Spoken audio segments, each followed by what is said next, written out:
கிளர்ச்சியாளர்கள் எங்க இருக்காங்க உங்களுக்கு தான் தெரியும். ஆமாங்க சார். சரி, அப்ப சொல்லு. ஆமா, சில பேருக்கு இயல்பா வராத விஷயம். உனக்கு வருது.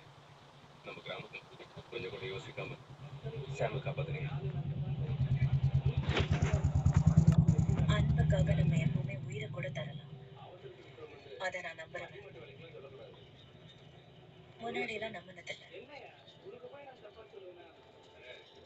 நிறைய உலகத்துல சண்டை போட்டிருக்கேன்னு நான் சொல்லியிருக்கேன்ல. என் வெற்றிகள் என்னை தத்தெடுத்த என் அப்பாவுக்கு தெரிய வந்துச்சு.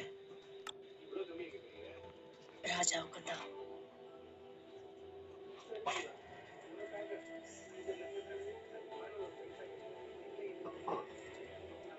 என் விசுவாசத்துக்காகவும் சேவைக்காகவும் அரச குடும்பத்தோட உயர்மட்ட காவலரா பதவி உயர்வு கொடுத்தாங்க.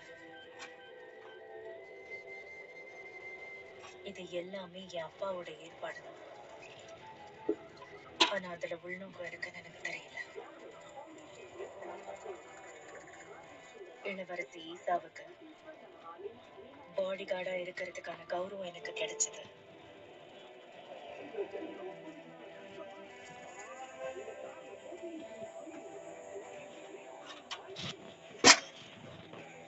பழங்காலத்து ராணியான ஈசாவோட பேரை தான் இளவரசிக்கு வச்சாங்க. உயிர் கொடுப்பவள். ராணியோட பழைய கதைகள்ல அவங்களுக்கு உயிர் கொடுக்கும் சக்தி இருந்ததா சொல்லப்பட்டது. தலைமுறையா தொடரும் போரையும் கைப்பற்றுதல்களையும் உருவகப்படுத்துற ஒரு புராண கதையாதான் இதை பார்த்தாங்க.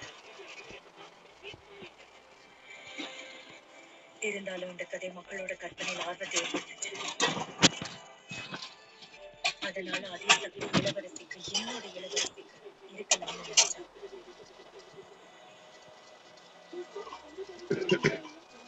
பல தருணங்கள்ல என்னால புரிஞ்சுக்க முடியாது பல விஷயங்கள்